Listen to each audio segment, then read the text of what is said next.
Bueno, y como les comentaba, ayer el gobierno anunció cambios en el horario del toque de queda, en el aforo en restaurantes y centros comerciales, además de exigencias para el transporte interprovincial. ¿De qué se tratan estas medidas? Valeria Fuertes lo cuenta en el siguiente informe. El gobierno volvió a hacer ajustes a los protocolos de seguridad contra la COVID-19 para reactivar aún más la economía del país y promover sectores como turismo, gastronomía y centros comerciales. El ministro de Salud, Hernando Ceballos, anunció que desde ahora el toque de queda empezará a partir de las 2 hasta las 4 de la mañana para beneficiar a los negocios cuyos ingresos provienen de las ventas nocturnas. ¿Por qué razón es que se produce esta restricción de 2 horas? Y como dicen algunos, bueno, ¿por qué no la levantan totalmente? Es porque lo que queremos es que lo que nos ha sucedido antes, con algunas fiestas COVID que se prolongaban toda la madrugada, ¿no? Mantener un grado de restricción se va a ampliar para permitir que los negocios también funcionen un poco más tarde, dado que muchos de los trabajadores tienen que desplazarse después a sus domicilios para que puedan trabajar un poco mejor. También se ampliarán nuevamente los aforos de distintos rubros de la economía para impulsar su reactivación.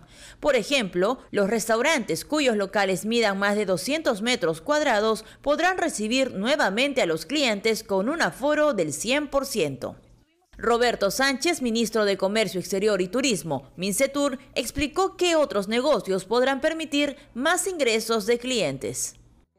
Por ejemplo, centros comerciales, galerías comerciales, tiendas de departamentos, tiendas en general y conglomerados, un aforo del 50%, tiendas de abastecimiento de productos de primera necesidad, supermercados, mercados, bodegas, farmacias, 60%, casinos y tragamonedas al 50%, cine, artes escénicas, 50%, así como también en los espacios abiertos, regulado bien también por los gobiernos locales, el aforo es del 100%. Para evitar que el virus se traslade de una región a otra, el ministro de Salud, Hernando Ceballos, anunció que los pasajeros de viajes interprovinciales mayores de 45 años deberán tener las dosis completas contra la COVID-19. El anuncio es que en el transporte interprovincial se va a exigir dando un mes de plazo para que las personas que no tienen una primera dosis se puedan vacunar y luego vacunarse la segunda dosis, dando un mes de plazo que las personas mayores de 45 años para los viajes interprovinciales necesiten tener las 2 dosis de vacuna, porque si bien la vacuna es voluntaria, no tiene ningún ciudadano derecho a contagiar a otro ciudadano.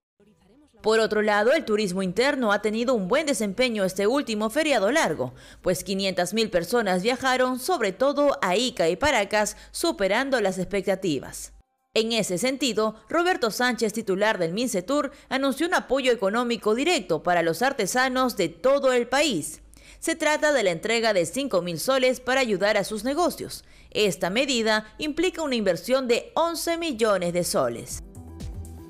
Bueno, ¿y tienen o no tienen un impacto real sobre la actividad comercial, sobre los servicios, sobre el turismo en general? Vamos a conversar de eso con el exministro de Comercio Exterior y Turismo, José Luis Silva Martinot. ¿Cómo está, señor Silva? Muy buenas noches. Muy buenas tardes, perdón. Muy buenas tardes, Omar. Un gusto escucharte.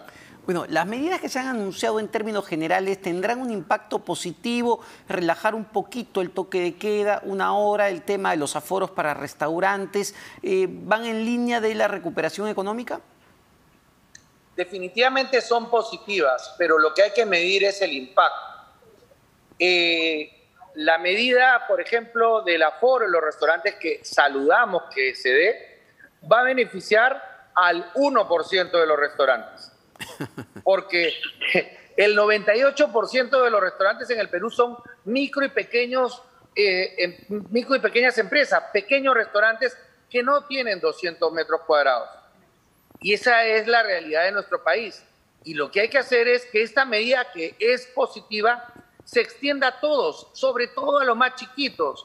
Tengamos en cuenta que todos los restaurantes que son formales han presentado su protocolo de bioseguridad al Ministerio de Salud. Y el Ministerio de Salud lo ha aprobado y ha dicho, con este protocolo no hay contagio en tu restaurante. Pero a alguien se le ocurrió que además del protocolo, que es lo único que te exige, por ejemplo, Chile, se tiene que cumplir con un aforo. Entonces, vemos medidas como la que se acaban de dictar el día de ayer, que dicen los restaurantes grandes de más de 200 metros no tienen problema, pueden atender con el 100% de su aforo. Y yo me pregunto, un restaurante que tiene 199 metros cuadrados, un metro menos tiene que atender con el 60. No tiene lógica.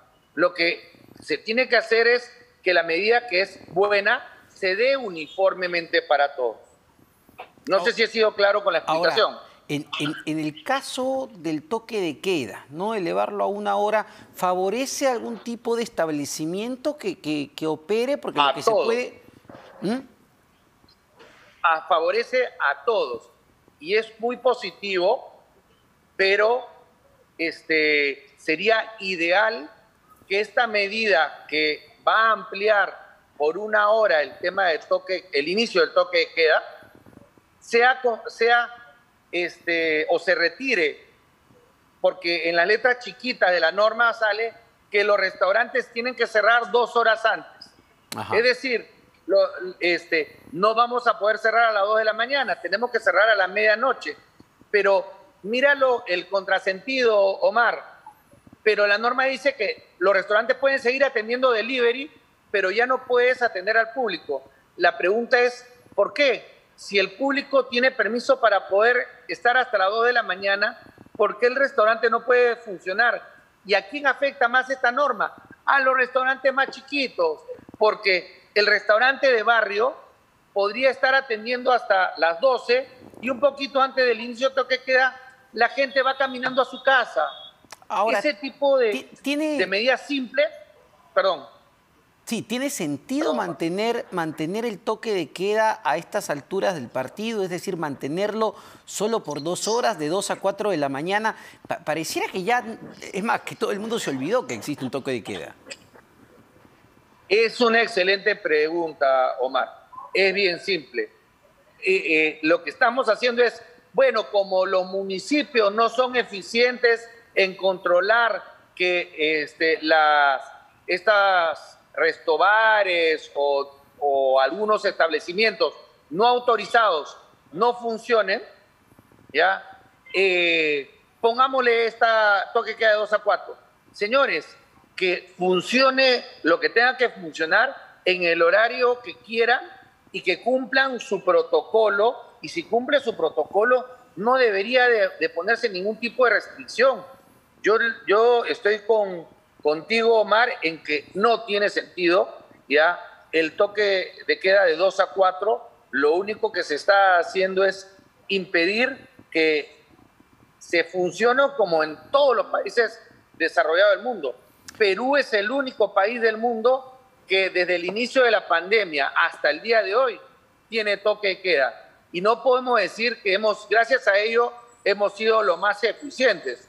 Somos los peores del mundo en manejo de pandemia y tomamos medidas que no tienen ninguna lógica, ninguna coherencia. Ahora, hay otra medida que se ha anunciado que sí parece bastante importante, que tiene que ver con exigir las 2 vacunas a aquellas personas que quieran viajar en buses interprovinciales, a los mayores de 45 años. Esto todavía entraría en vigencia dentro de 1 mes, según lo anunciado por el ministro de Salud. Pero, a ver, quizá ya podemos entrar en el debate de empezar a exigir carnet de vacunación a todas las personas para entrar a ciertos establecimientos como se hace en Chile.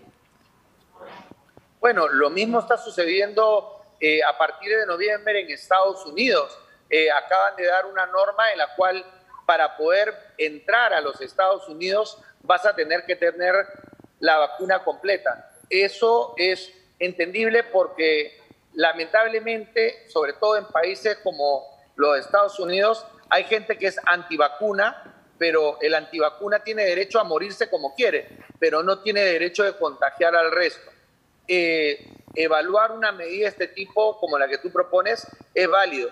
Pero algo que es importante, Omar, y regresando al tema de los restaurantes, ha pasado casi desapercibido que Perú ha vuelto a ganar a nivel sudamericano como mejor destino gastronómico. Ajá. ¿Ya? Acuérdate, Omar, que Perú ha sido campeón mundial, el número 1, por 8 años consecutivos. El año pasado, por la pésima gestión de Vizcarra, Perú no pudo ni siquiera ganar a nivel sudamericano, es decir, no pasamos a las finales del mundial. Este año hemos recuperado el primer puesto en Sudamérica y si queremos ser nuevamente el destino número 1 en el mundo, tenemos que hacer una campaña interna para promover que los peruanos vayamos a los restaurantes, para promover y recuperar ese amor por nuestra gastronomía, porque parte de eso es lo que se transmite hacia afuera. Y eso se tiene que hacer de manera pronta. Pero además de muchas otras medidas que se tienen que tomar para reactivar los restaurantes. Justamente, ¿no? Por eso le ponía el ejemplo de la medida que se va a implementar para los buses interprovinciales, de exigir la doble vacunación. Si sería prudente en un país como el nuestro exigirle también a la población que quiera ir a un restaurante estar vacunada. ¿Esto se podría implementar o más bien sería contraproducente? Bueno, definitivamente podría tener un impacto en los ingresos a los restaurantes, pero debería evaluarse si es que la población ya está suficientemente vacunada y si se puede implementar una medida de ese tipo. Esa es una medida o algo que de alguna manera tiene que evaluarse si es implantable en estos momentos en nuestro país. Yo quería compartir contigo algo más, Omar, sí, que era el tema de la situación de los restaurantes. Tengamos en cuenta que los restaurantes en el Perú han estado 5 meses cerrados y la situación económica es complicada. Te lo conté hace unas semanas, más de 100.000 restaurantes han quebrado, más de 1,5 millones de personas han perdido su puesto de trabajo. Pero la situación de los restaurantes con un aforo de 60%, me refiero a los chiquitos, a los pequeños, ya no va a estar fácil, va a estar muy complicado, porque se han tenido que endeudar con usureros, con cajas, con distintas entidades para poder cubrir esos 5 meses. Ya una medida que se ha dado en Colombia y que ha ayudado mucho a que no quiebren los restaurantes es el tema del IGB. Eliminando el IGB, ganaría el consumidor, ganaría el restaurante, ganaría el Perú. Perfecto, perfecto, señor Silva Martínez, muchísimas gracias. Entonces el pedido es bastante claro, no solo el IGB, sino también levantar las medidas de restricción de los aforos, porque efectivamente, ¿no?, la mayor cantidad, más del 90% de los restaurantes tienen menos de 200 metros cuadrados. José Luis Silva Martínez, exministro de Comercio Exterior y Turismo, sobre las medidas que ha anunciado el gobierno. Vamos a una pausa, venimos con más en Economía para Todos.